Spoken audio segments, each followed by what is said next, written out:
talk to your kid. Don't sit down at the dining room table and say, now we're going to have a talk. Youth that do gamble are 6 times more likely to develop an addiction as an adult. You have this certain mentality, never my kid. They shouldn't feel isolated for making a healthy choice. For a safe, healthy, and drug-free community. Watch Step Up to Save Our Children today. Hello, and welcome to this episode of Step Up to Save Our Children. Today, our topic is the gift of growing up. My name is Denise Mayer, and I am the founder and the director of Step Up Anderson Township. We are a coalition promoting a safe, healthy, and drug-free community. This podcast is attempting to meet you parents where you are, whether it's picking someone up from sports or ballet or exercise. This is your opportunity to get valuable information to educate yourselves to talk to your own children with honesty, truth, and authenticity. My guest today is Julie Driefaldt with One Chance to Grow Up. Her mission is to guard the future of our young people. One Chance to Grow Up protects kids from THC through transparency, education, empowerment, and policy. So before I say welcome and let's get talking, I want to tell you a little bit about Julie. Julie is a subject matter expert and national speaker for One Chance to Grow Up. She educates policymakers, community leaders, parents, and youth-serving organizations on today's THC marijuana and hemp, their impacts on kids, and how communities can drive change. Since 2018, she has advocated for kids and equipped parents and trusted adults to talk about marijuana. Julie holds BAs in History and English from Mount Vernon Nazarene University. So without further ado, welcome aboard, Julie. Well, thank you so much for the kind introduction, Denise. I am honored and thrilled to be here today. So thank you again. I'm the national director of community engagement for One Chance to Grow Up. Been doing this for almost 8 years. I kind of came about it randomly.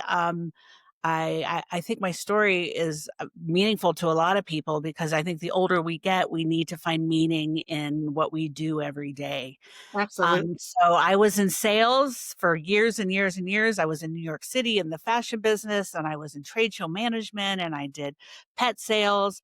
And then after I had my children, we've been blessed with 3 kids. I decided to get back into the workforce, and I went to our church, and I've always loved children. I've been babysitting since I've been 10 years old.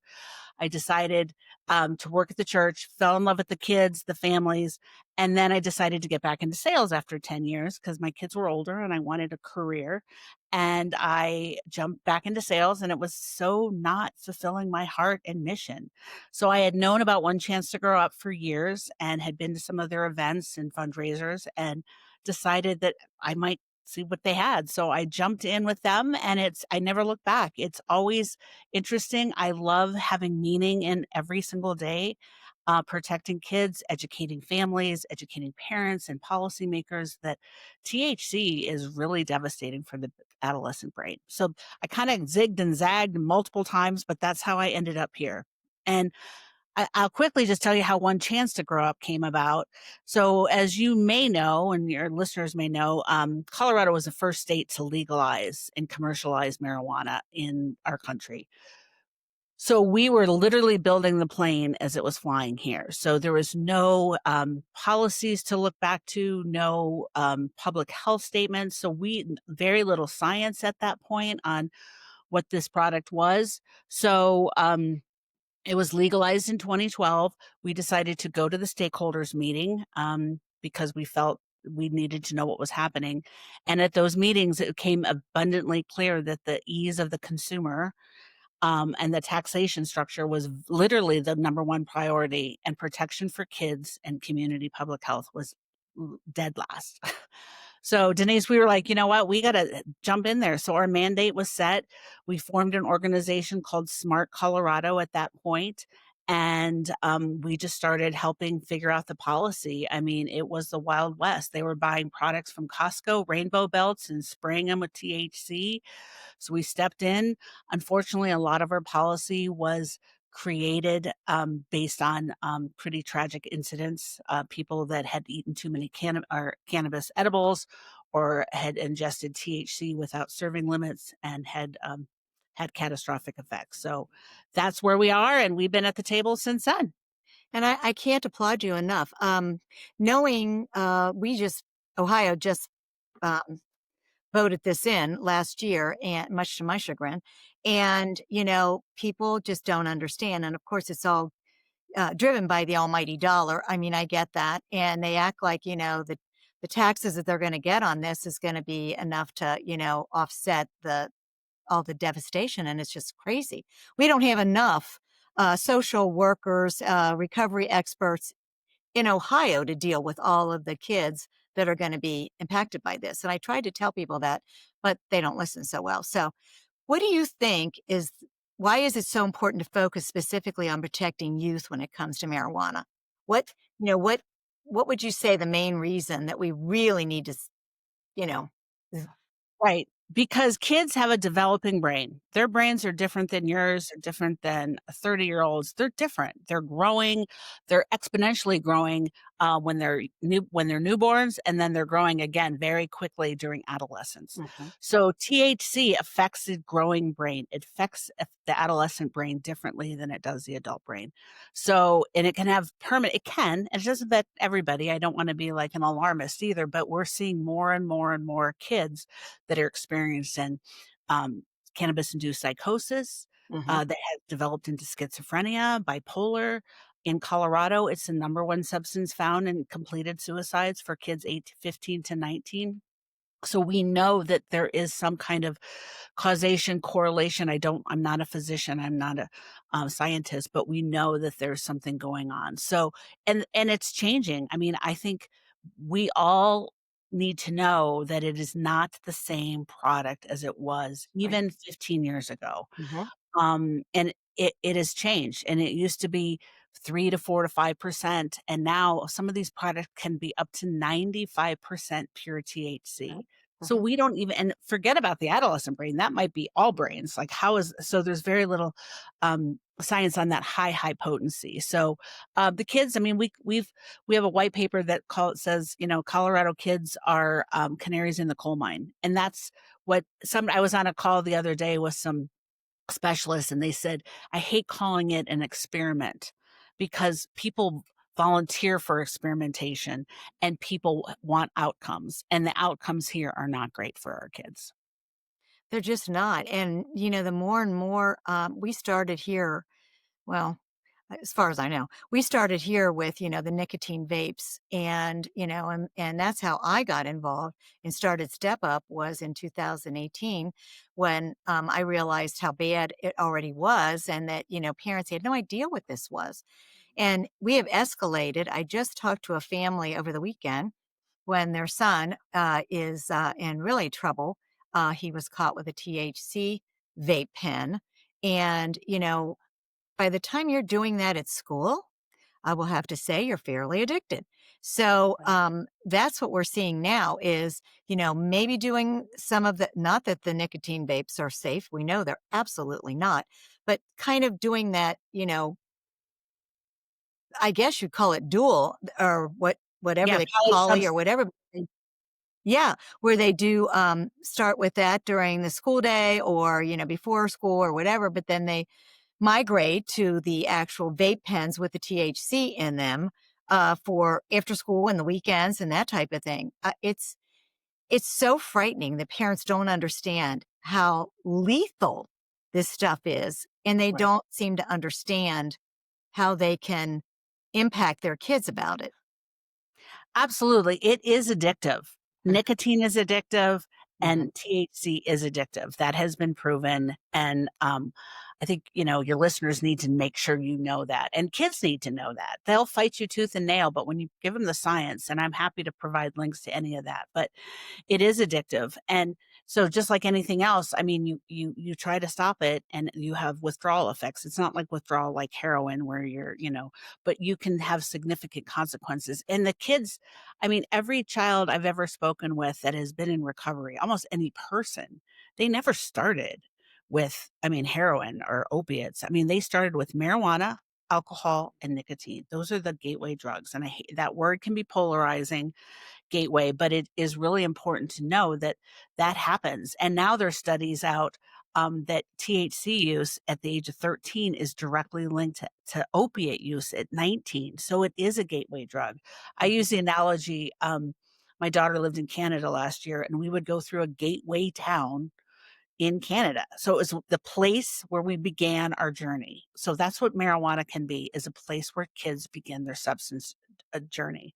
And yeah, parents need to know. I mean, I think the biggest takeaway I hope today is parents matter. Mm-hmm. 72% of kids will not use if they know their parents don't agree and don't approve of THC use. So that is really impactful and needing to know. And going back to the vaping, it is a preferred use. I mean, so kids that use marijuana, they're vaping it. 68% are vaping it.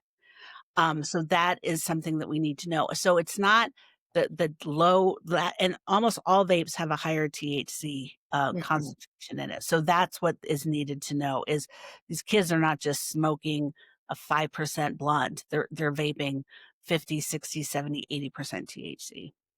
And one of the things, With very friendly flavors, just yes, we can talk about that for friendly sure, flavors. friendly flavors. But I've noticed even around here, one of the problems is that parents are doing this themselves.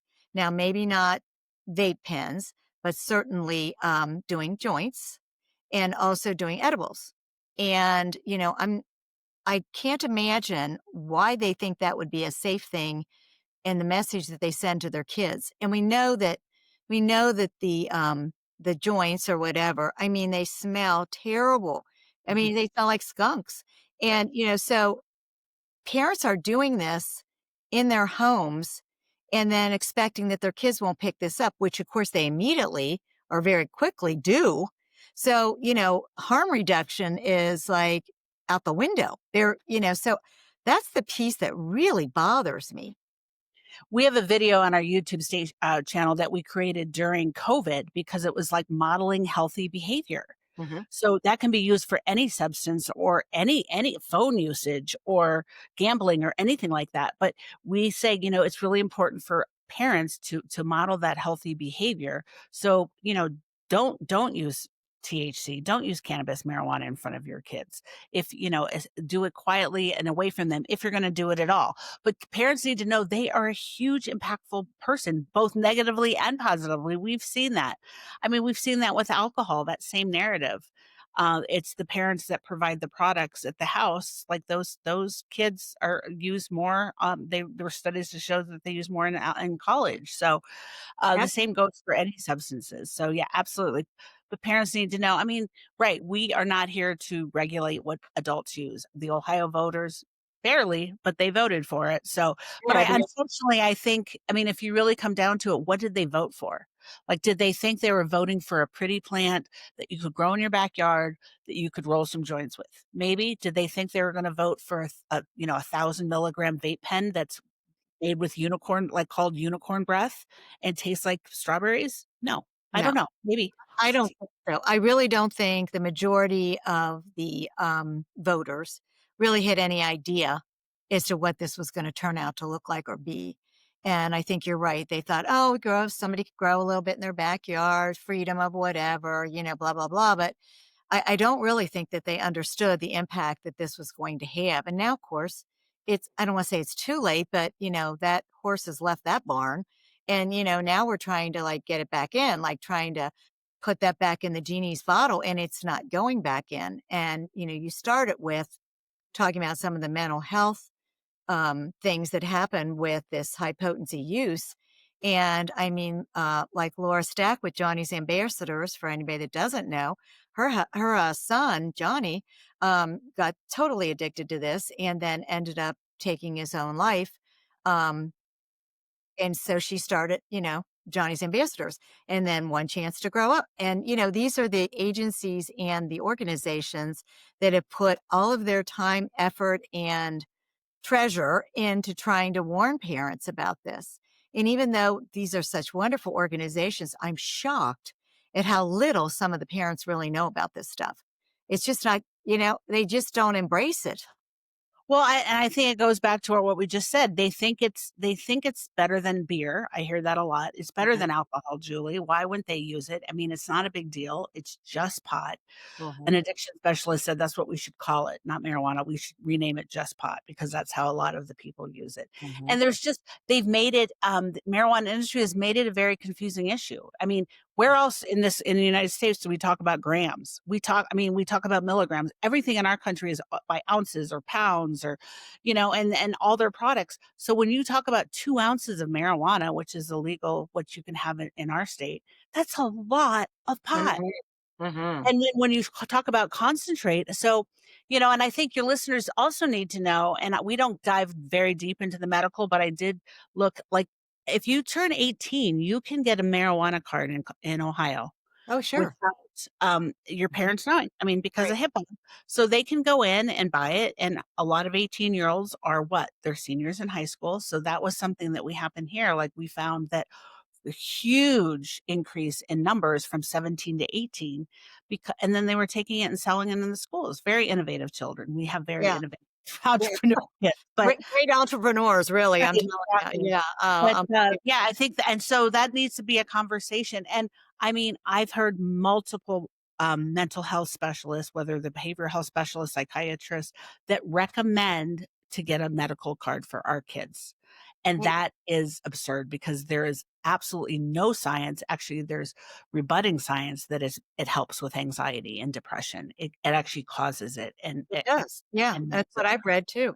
And the thing is like, that's what they'll put for the reason that they're applying for the card is they have stress and anxiety. Right. And then you get these doctors, well, using that word loosely, that, will just go ahead and say, yeah, sure. Then if that's going to help, I'll be glad to sign and give you a card. Well, I pulled up the list of qualifying conditions for Ohio. Oh, please tell me. There's 26 of them. Oh my gosh.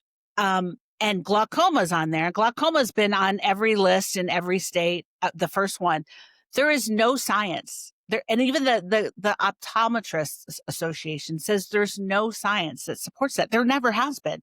So the narrative. So I would encourage you and your listeners to take a look at this because there's very little science. There is some science on pain. It also for cancer. It does kind of increase your appetite, the munchies.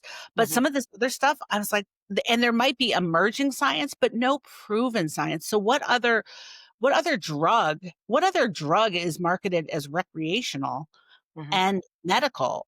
And no wonder our kids are confused. They're like, we see, well, it's medicine, so it must be safe. Right. Grandma takes it, but grandma might be taking a CBD and they're thinking it's the whole communication and conversation is very confusing. So our kids, parents definitely need to know that they have so much authority, and I want to empower parents. And they're the number one, like you said earlier, to your point, they're the number one influencers in a child's life. The child generally does not want to disappoint the parent.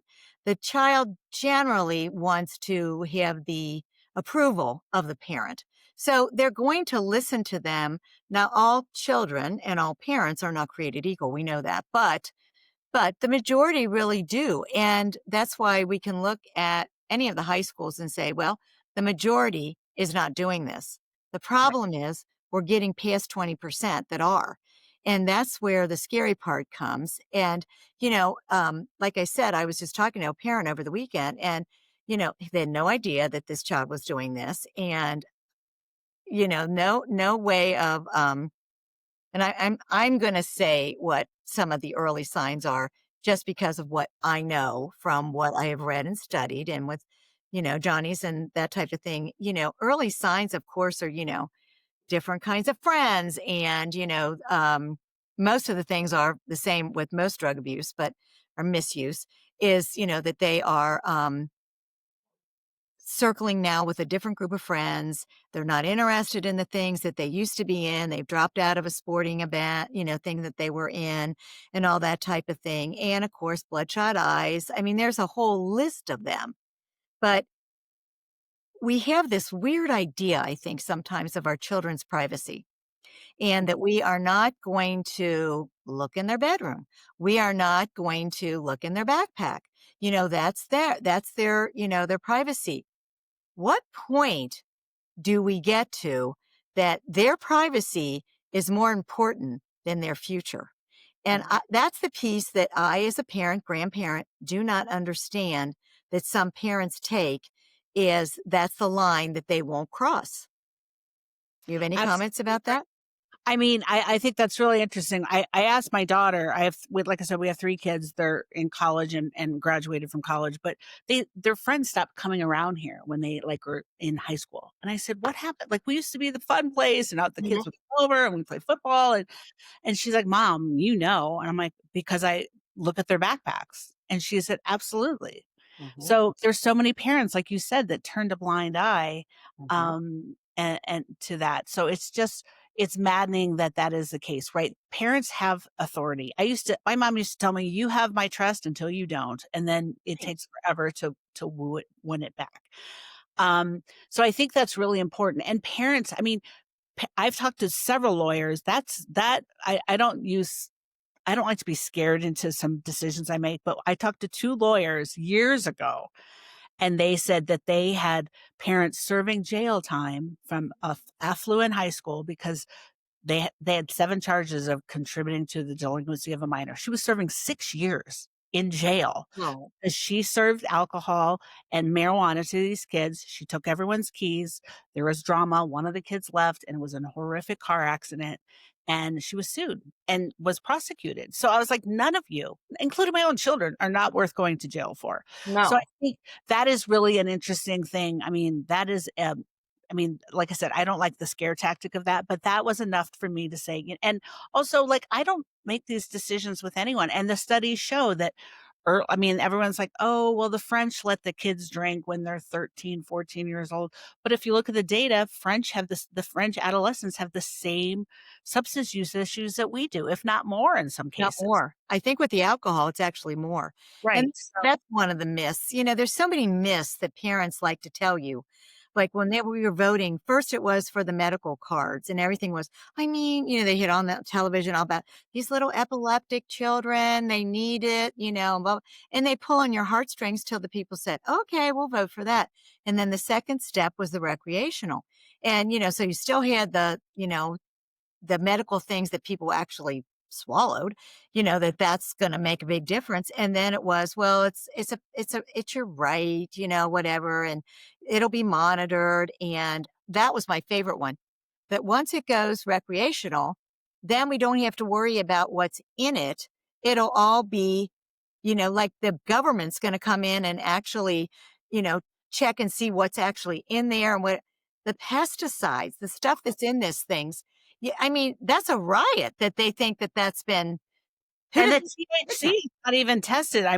Some of them a lot more, some of them have a lot less. There's no standard. And the other thing that was used for every single state is going to shut the black market down. Well, look at California. The black market is alive and well. Right, exactly. So, and with all these things that can be in there, including fentanyl. And I know we have around here that the police have told me that they have confiscated vape pens that have had fentanyl in them. Now, is it enough to kill them? Well, as we well know, it doesn't take very much fentanyl to kill you. So it's like Russian roulette with so much of this stuff. So people think, well, if I'm growing in my backyard and doing it, I'm safe and everything's good. Maybe it depends on where they got the plants to start with, But that's not what the recreational marijuana. It's not. There's probably a handful of people that are growing in their backyard. Right. It's the commercialization. And I think that's what's really important is there's a huge difference between decriminalization and then commercialization, legalization. I mean, it's across the board. It's the commercialization that is really devastating to our kids because it normalizes the product. Absolutely. In a lot of in Colorado and a lot of other states, I mean, in Colorado, there's twice as many recreational and medical marijuana dispensaries than there are Starbucks and McDonald's combined. So I was out this morning. Right. And I saw 3 McDonald's and 2 Starbucks within like a 10-minute, now like a 5-minute radius. So think about that. So the data shows that when perception of harm goes down for any substance, youth use rates go up. So Right, that exactly. is what's going to happen. And I mean, the other thing that I think that we need to make sure, because I looked at some information from University of Cincinnati, or I'm sorry, the Dayton Children's Hospital. They saw a 571% increase in accidental ingestions from 19 to 2023. So that was even before the mass commercialization, because I think the first dispensaries opened in August of last year. So that's even before. So Right. again, because it was voted legal, it goes through the roof. And it's definitely a problem. I mean, it's definitely problematic so our Well, kids people are don't lock their stuff up either, on the edibles. And that's what I actually did a podcast with our Cincinnati Children's Hospital. And we talked all about the edibles and all of the things. And they had a huge increase as well. Right. And the thing is about that, when the kids come in and they have eaten a bunch of edibles that someone left laying around, we're talking about like even a 5-year-old, and to get them even to be well again, I mean, there's no magic bullet is my point. You have to, IVs, and you give them the stuff for the vomiting and whatever, but it can be a long time before you can get that totally out of their system. And some right. don't survive.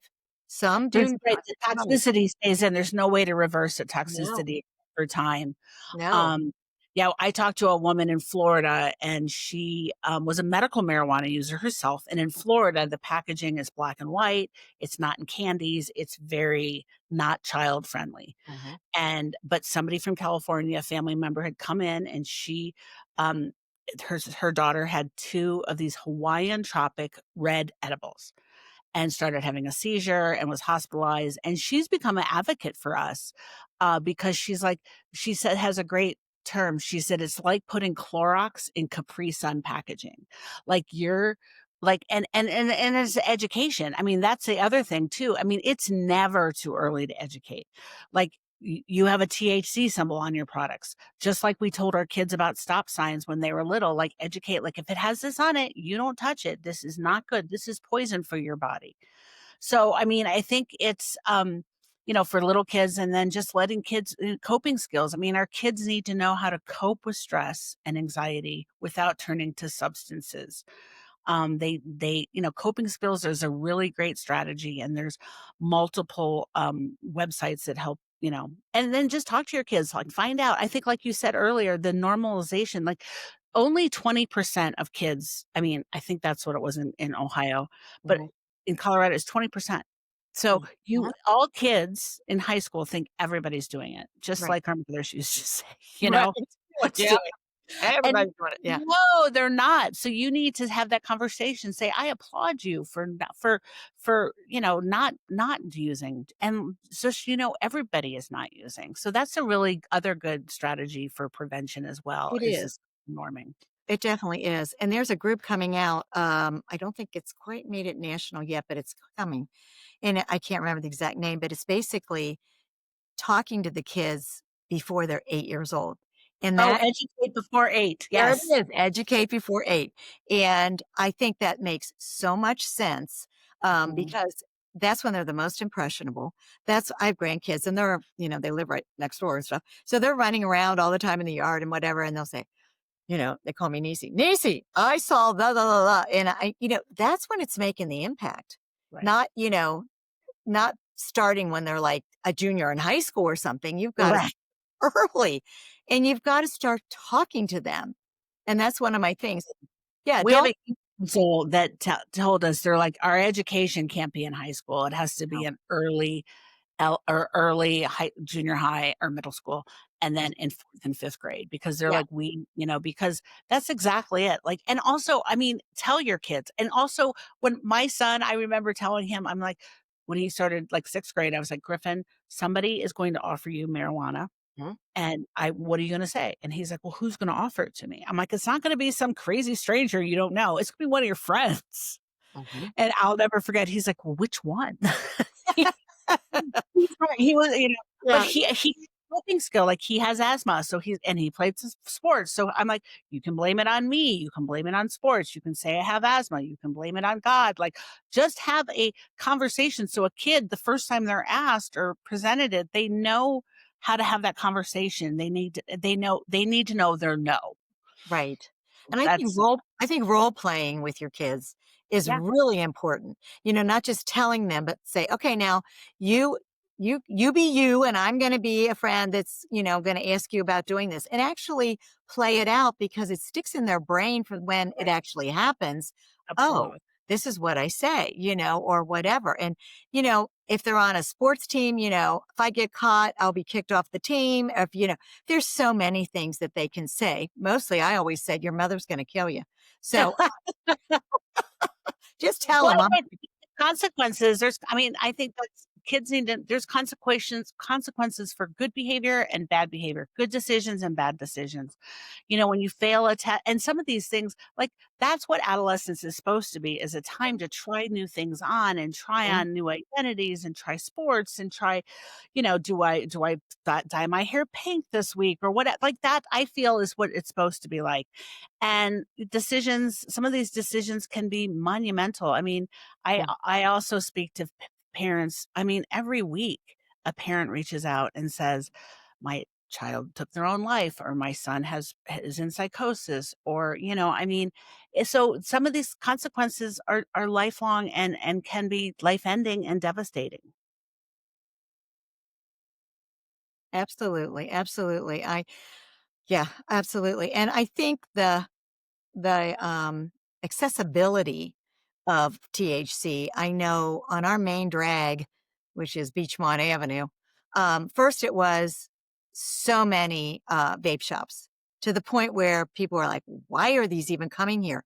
But our Mm. trustees have very little teeth to make that not happen. So it's very difficult. But now the dispensaries are coming as well. And, but if you just drive up and down the street, I mean, there'll be these big, those sign things that are look like a flag or something. I'll say kratom and this and that.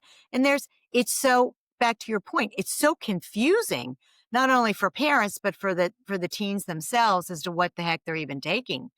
Right, So, because these products, I mean, talk about the Wild West. I mean, what you can get in a gas station or at a vape shop or at a head shop, right. I mean, there's THC hemp, so which can be as intoxicating or more psychoactive than what's in the legal dispensaries. Mhm. Kratom I was at we shop the marketplace. We have a website called THC Photos, so I'm always looking Oh, at I places. love that photo. That's a great, Thanks. said a So you lot. can, and I'll be when I'm going to be in Ohio this fall, so I will probably hopefully add Ohio to it. So, but there's so I was at a kratom shop in Missouri, and this man, I went in and I said, "What do who buys kratom?" He's like, "Well, it's an opiate substitute. It really helps with pain." And the woman behind me, who was probably 20, was like, "It gets me really high." So I was like, "There you go."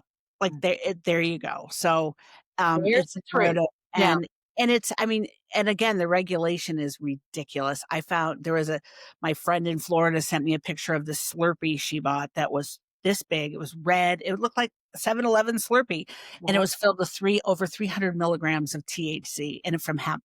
So again, like, I don't think you even know. Like, I talked to people in Minnesota a couple weeks ago. They said their grandmother and grandfather showed up high, and if it wasn't sad, it would be funny almost, on Thanksgiving, because they stopped at the store, at the gas station, and they thought it was an energy drink, and it was kratom.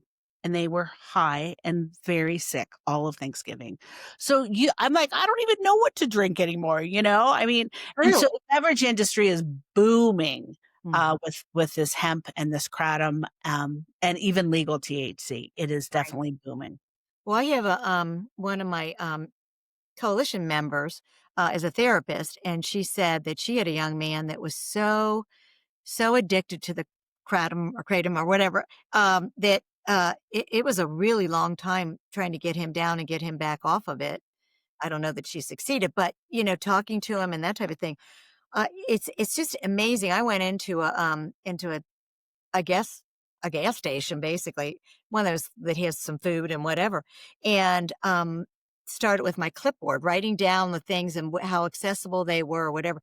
I mean, I think the little man working at the store, he had a heart attack because he thought I was with some kind of government officials. But I just wanted to see what was all in there, and he kept saying, "Why are you doing that? What are you doing?" And so they know what they're doing, they know what they're selling, and it's to these young kids, and that And makes some me states have curious. no age gate. Like, some states have no age gate on that. Wow. My daughter, was 17 at the time. I ordered a bunch of product online for our THC photos. It arrived, so I had to hit a button that said I was 18. Mhm. That's all I had to do, or maybe 21, I forget, 21. And it showed up in my so it's shipped through the United States Postal Service, showed up with a Amazon looking package. My daughter opened it. She's like, "Mom, what is this?" I was like, "Oh, this is the THC that I was telling you about." So she could have, if she had known what it was, she could have taken it at 17 and gotten very high and very it was And it what was and really, what's to stop any of them from saying they're 21? I right. mean, do they run, come on. And Wisconsin, I don't think there's any age gate. So a 10-year-old could go in, and run in with her friends, like you do at that age, and get some gum, and could put get intoxicating products. Yeah. So there's ways. I mean, we are involved in the policy work, so we're working pretty heavily in Washington, D.C. to try to close that loophole and just to protect kids. Like, In the Farm how Bill? Is that the one in the Farm Bill? oh, Okay. yeah, the psychoactive. So, now with the government shut down, who knows what's gonna happen, but, there are people. I mean, again, I just and I don't even think legislators know what we're talking about. No, They they don't. don't. We don't. They I mean, don't. we've shown picture that's why we created this THC photos, because we're like, people need to know what we're talking about. They Right, think it's right. weed in a baggie, and it's not that. Well, and in schools, at least around here, it's all I can speak to, they have one semester of health, and they might touch on this for a day or two. That is all the education that they are getting about this, and that usually happens when they're a freshman. And look at the difference between a freshman and like a senior, or junior even. And they never hit it again. So if the parents don't listen to things like this and understand it, so that they can educate their own kids, all they're getting is blips on the news where somebody died. And let me say this, so many times when there has been a suicide, of course, then that's so horrible that we can't talk about it. And I understand that, but the problem is, if you actually got the autopsy results from a lot of these things, then you would know. And getting back to that, another point is the violence that's connected with this. Nobody talks about, but I did read that the man that shot those children in that town in Texas, this was a Right. while ago, was so high on that stuff. And his grandmother had kicked him out of the house because she couldn't stand his THC use. And that's when he ended up going and doing something, so catastrophic. But nobody talks about that. And that's the piece that really irritates me, because there has to be, I always say to my husband, if you could dig deeper on this shooter, you would probably find out that they have been taking and using THC. What do you think And about anecdotally, we see that. I mean, here in Colorado, One Chance to Grow Up got a bill passed in 2021 that there were mandated autopsy or toxicology reports on any unnatural death under the age of 25, but murder was excluded. So that's where we get our data points on our suicide and Mhm. our, so but I'm like, why is murder excluded from that? So we do know anecdotally, I mean, going back as far as, Columbine, but again, it's anecdotal, but the shooters were were stoners. Mhm. They were marijuana users. So, again, it's anecdotal. So, somebody's collected that information. We just don't. Absolutely. And when you think about protecting our children, that should be their number one concern, especially as all the violence and the shootings keep escalating, and people go, well, what's wrong with our, of course, that could be another whole podcast, but what's wrong with what's going on in our world?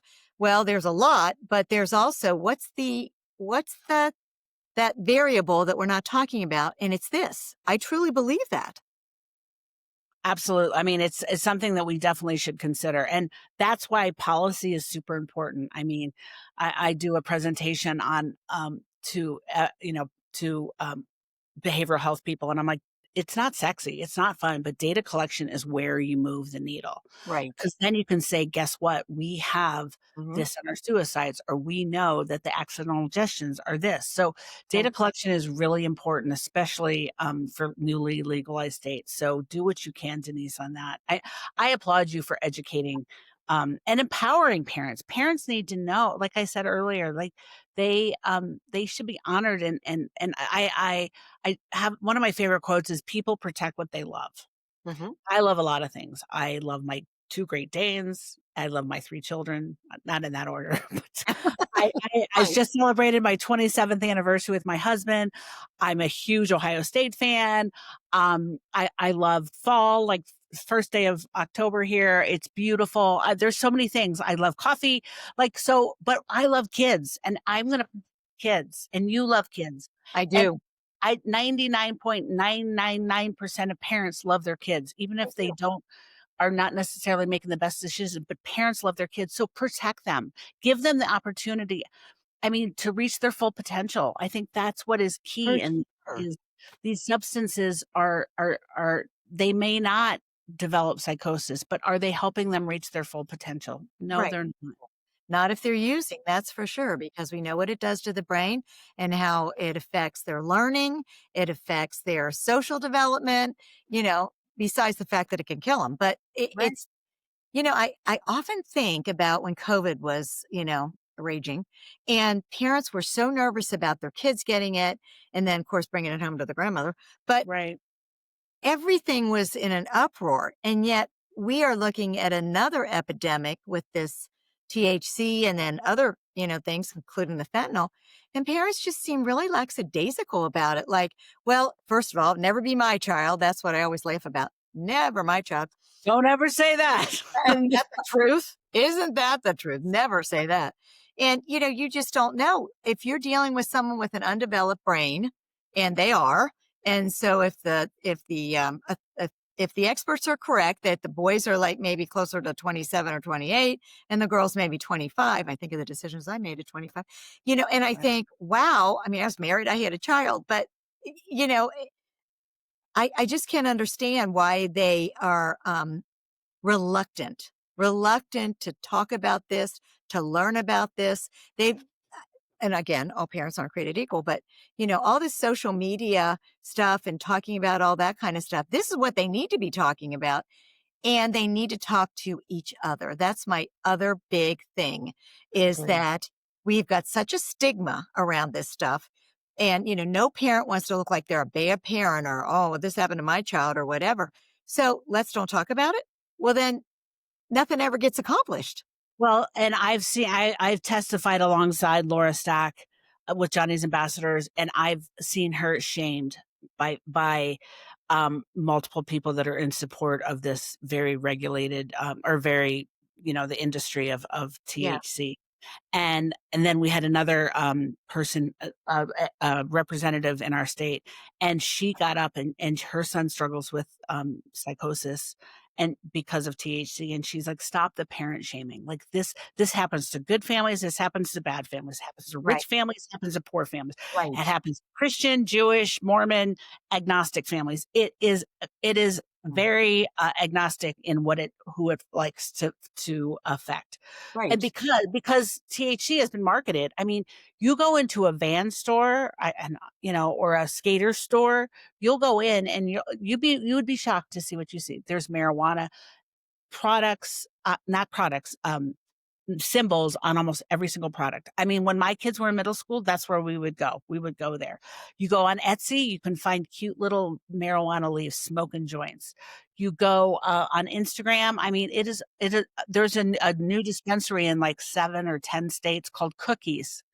Yeah, Cookies. you mentioned that one earlier when So, we talked. like, yeah, so it's just like it is coming at our kids at 1,000%. So Mhm. you as a parent need to come at them 1,001%. Right. And not in a like not just have that open. I mean, there's so much great resources on motivational interviewing. Like ask some questions like, what was your day like? What do you think? Have you ever seen anyone with a they? I mean, like just open ended and be positive and let them know that not everyone's doing it. And if they are doing it, like ask them why they think, why they are using marijuana. Like why are you vaping? Why? And find out. I think that's really important. Kids love science. Kids love their mental health too. This Do. generation cares very deeply about their brain health. So I think if you can thread that needle as a parent and show them the data, there's a lot of data on that. Mm. They're going to listen to you. I think they will. And I think that to not go out them, even if you think they're doing this, in an accusatory way. Instead, going, hey, I just listened to this podcast. It was Right. really interesting, and here's what I came out with, or and I think, what do you think about this? You think that's true, or whatever, and just start the conversation, and not necessarily at the kitchen table. That's all right, but you know what I mean, like not making a big deal out of it. Do it when you're driving them somewhere, or when you're, whatever. I And think as you know, it's not one. no, It's 100, or it could be 10,000 if you have that kid. right, And right. some kids are gonna make that decision, but let them know that you're also and if you're a parent or an educator or a coach, I mean, these people have so much influence on our kids and, like, let them know you're gonna be there for them, but during, before, and after. Exactly. I know one of the kids at the high school was very, very involved with THC, and he was on the football team. And I think he was kicked off the football team. I'm pretty sure. I don't know if he got back on or not, but you know, they know. Those boys all knew who was doing that and what they were doing and how deeply involved they were. But everybody just tries to like, oh well, they're not going to rat them out. They're not going to say anything. And it's so hard because then it just escalates. And back to your point and to that conversation, I don't know why marijuana is different. I don't know why. There's a lot because Cheech and Chong made it so cool years ago, or you don't want to be seen not cool. Well, you know what? We're not talking about adults. We're talking about kids Mhm. and what it does. And yeah, who cares about being cool? Like, you know what? I lost my coolness a long time ago. Yeah. Um, Yeah. and I mean, kids want boundaries. We know that in every aspect of their life. They want boundaries. And they Uh, want to be parented. They correct. want that.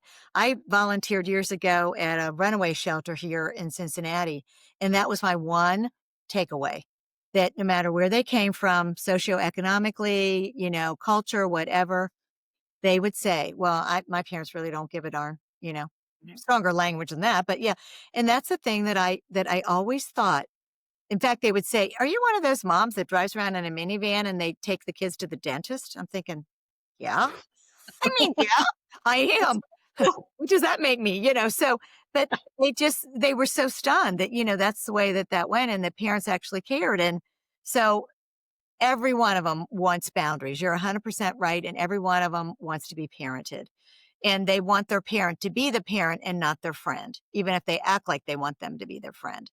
So, I Abs- mean, talking about parents, if you could give parents one key message about marijuana right now, what would it be? Well, I think that we've covered a lot of this, but like THC can have devastating effects on the adolescent brain and a kid's mental health. We know we're in a mental health crisis right now. So this is contributing to the problem. And talk now. I mean, don't wait, like you said, until you're sitting at the dining room table and everyone's there and the candles are on and it's Christmas, Thanksgiving. No, that's not. You want to just start having the conversation. So and you as a parent have the power. And that it's a superpower. It really is. A Well, yeah. 70%. I mean, that there's nothing else that's a higher protective factor. I mean, than that. So, again, if you don't agree with if you use THC or use marijuana, we're not talking about you. We're talking about these kids, and that separation needs to be had. And just, yeah, it's scary, but just start the conversation and don't wait. And I guess, and you don't know. I mean, these kids, and not just your own kids. I mean, I talk to my friends' kids even now. I mean, there was a cocaine issue at one of the universities and that my kids went to. And I was like, this is not the time to be buying cocaine because it could be laced with fentanyl. And there's no time to be buying cocaine. But like, I talk to kids because I love them. So don't be afraid to, I guess, have that conversation and let them just give them facts, science. We have it all. We do. And, when you touched on college, and I've interviewed a couple people about the college situation.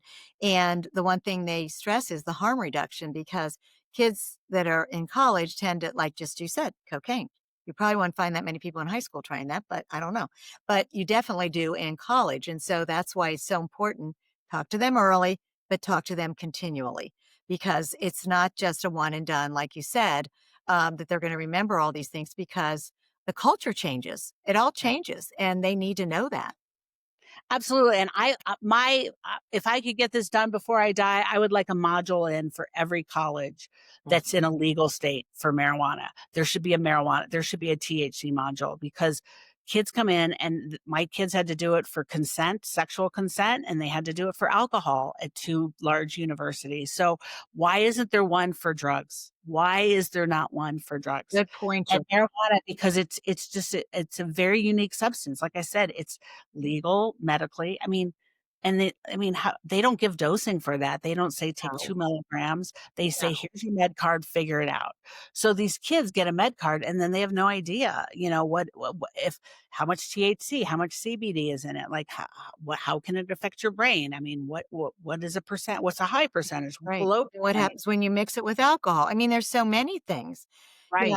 And that thing with the gummy bears, and I always think about this because I believe it was Laura that said it.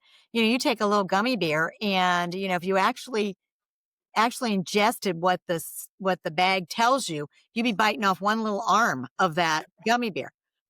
Who in the world does that? I have a soda. I bought a soda, and it was less than this. It was probably about this, and it was 10 servings. I was like, That's a THC, and that was 100 milligrams of THC in one will bottle. they take an eyedropper and put 2 drops in your tongue? No one's doing that. Come No on. one does.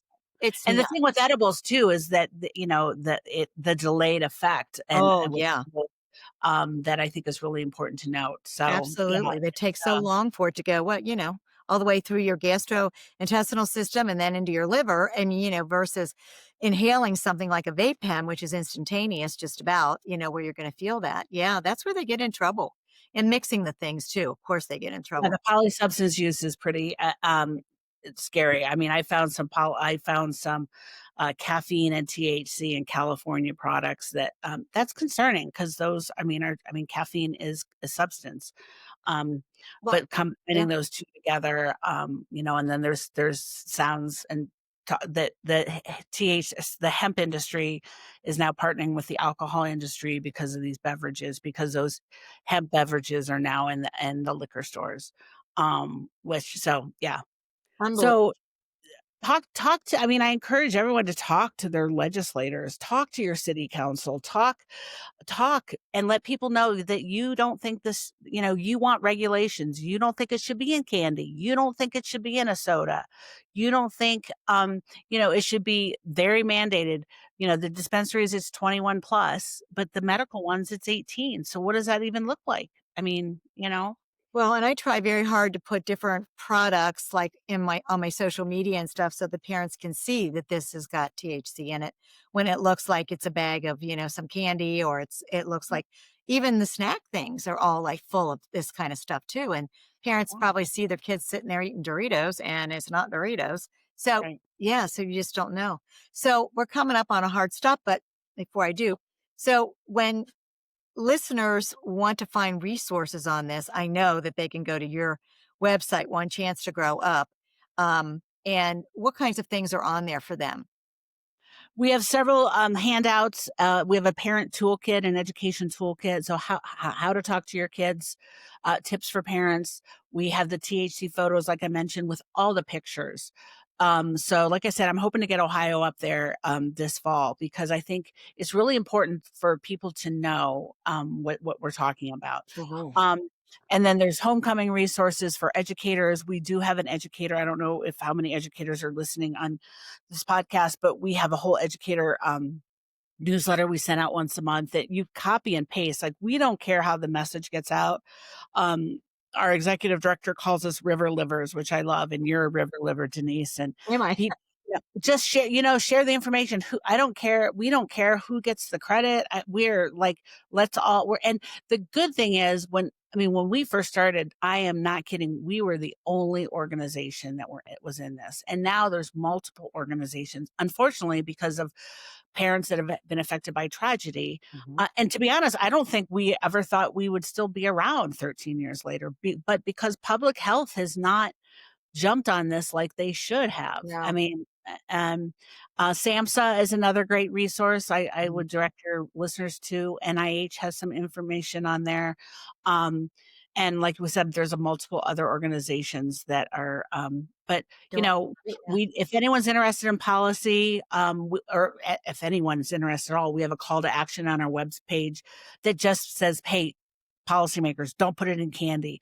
Let's maybe try to set a potency limit on this, because there's no potency limit. Wow. Which, and again, it's a very complicated issue, because what does potency even mean? Well, anything over 15% in the Netherlands is considered, quote, a hard drug like cocaine. I know. Isn't that amazing? That's And 93% of the products, I think I shared that with you, in Colorado and in Washington and Oregon, the most longest established markets are over 15. So you can't even find products that look like that. So I think that is what we're talking about. Yeah. So and let us know. We are happy to engage. We're a small, mighty nonprofit. We speak all over the country. So would love your listeners. To reach out. Yeah. Okay. Well, Julie, I can't tell you how appreciative I am to have you on. I've known about your organization for quite a while, and it's just a privilege to have you on. So thank you for this valuable information and this amazing organization that started in 2018 and the resources that you 2012. 2012. I'm sorry. Yeah. Long time. You've been We're old. open since We're 18. old. Okay, I got you now. Yeah, since 2012. And the resources that you offer are amazing. So as we see more prevalence of cannabis everywhere and more dispensaries, we need all the help that we can get navigating these risks that teens face. So I can't thank you enough. And I'll let you know when this launches. All right. Thanks so much. I really appreciate it and feel very honored you invited me. Oh, well, thank you. Thank you for listening. You can see these podcasts on YouTube, social media, including Facebook, Instagram, X, and LinkedIn. You can also access them on our website, which is www.stepupanderson.org, and listen on Spotify. Please share where you can, and most importantly, subscribe to our channel. Thank you for being part of the Step Up community to save our children. Together, we can raise awareness, spark change, and support the next generation. Thank you.